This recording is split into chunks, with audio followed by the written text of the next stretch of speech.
નમસ્કાર મિત્રો, આપ સૌનું સ્વાગત છે કેબી ન્યૂઝ 29 પર। આજે આપણે વાત કરવા જઈ રહ્યા છીએ એક એવા રિપોર્ટની જે ભારતની રાષ્ટ્રીય સુરક્ષા માટે મોટી ચેતવણી બની રહી છે। અમેરિકાના રક્ષા વિભાગ પેન્ટાગોનની વાર્ષિક રિપોર્ટ અનુસાર ચીન ભારતને ઘેરવાની લાંબા ગાળાની રણનીતિ પર કામ કરી રહ્યું છે। આ રણનીતિમાં પાકિસ્તાન, બાંગ્લાદેશ, શ્રીલંકા, મ્યાનમાર આ બધા દેશો મહત્વપૂર્ણ ભૂમિકા ભજવી રહ્યા છે। ચાલો આ આખા રિપોર્ટને સરળ ભાષામાં સમજીએ। ચીનની નીતિ બહુ સ્પષ્ટ છે। ભારત પર સીધો યુદ્ધ નહીં પરંતુ ચારે બાજુનું દબાણ। આ નીતિને વૈશ્વિક ભાષામાં કહે છે કે સ્ટ્રિંગ ઓફ પેર્લ્સ સ્ટ્રેટર્જી, અર્થાત ભારતની આસપાસ બંદરો, લશ્કરી બેઝ, રડાર અને સર્વેલન્સ નેટવર્ક બનાવીને ભારતને ઘેરવું। પેન્ટાગોન રિપોર્ટ કહે છે કે ચીન હવે ફક્ત વેપાર સુધી સીમિત નથી, તે હવે સીધા મિલિટરી બેઝ અને હથિયાર સપ્લાય પર ફોકસ કરી રહ્યું છે। પાકિસ્તાનમાં ચીને મોટી તૈયારી દર્શાવી છે। જેમ કે પાકિસ્તાન પહેલેથી જ ચીનનો સૌથી મોટો નજીકનો દેશ છે। તેમાં ગ્વાદર પોર્ટ પર ચીનનો નૌકાદળ બેઝ, JF-17 ફાઇટર જેટનું જોઈન્ટ મેન્યુફેક્ચરિંગ, J-10C અને FC-31 fighter jet, Hangor classic submarine તથા યુદ્ધ જહાજો અને મિસાઇલ ટેકનોલોજી, આ બધું ભારત પાકિસ્તાન પર પાવર બેલેન્સ કરવા માટે કર્યું છે।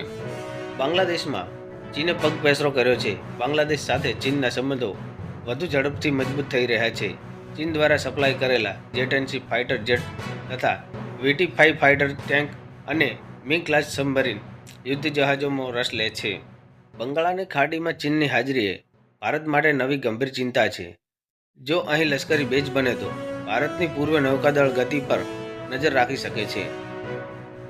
શ્રીલંકા અને મ્યાનમારમાં ચીને લોજિસ્ટિક બેઝ, રડાર સિસ્ટમ અને સર્વેલન્સ સુવિધા શરૂ કરી છે, જેથી ભારતની નૌકાદળની દરેક મૂવમેન્ટ પર નજર રાખી શકાય। અમેરિકાએ ચિંતા વ્યક્ત કરતા કહ્યું છે કે મલક્કા સ્ટ્રેટ, હોર્મઝ સ્ટ્રેટ, ઇન્ડો પેસિફિક ક્ષેત્રમાં જો ચીન મજબૂત થાય તો વૈશ્વિક ટ્રેડ, તેલ સપ્લાય અને સમુદ્રી સુરક્ષા પર અસર પડશે। આથી જ અમેરિકા ભારતને મુખ્ય સ્ટ્રેટેજી પાર્ટનર માને છે। ચીન સંબંધો સુધારો। હાલમાં જોવા મળ્યો કે SCO સમિટમાં મોદીની ચીન મુલાકાત દરમિયાન 4 વર્ષ બાદ હવાઈ સેવાઓ શરૂ થઈ તથા લેક પર તણાવમાં થોડો ઘટાડો થયો છે। પણ અરુણાચલ પ્રદેશ પર ચીનની દાવેદારી, નકશામાં નામ બદલી દેવાની ચાલ, આ બધું ભારત માટે ચેતવણી છે।